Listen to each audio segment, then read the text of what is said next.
check. Check 1. Check 2.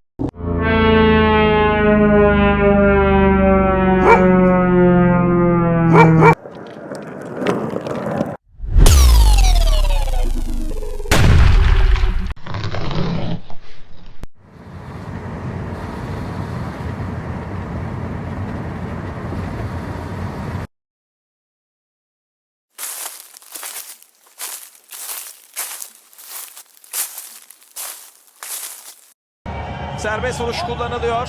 Şimdi Ali Tandoğan'a doğru. Ali vurdu. Muslera.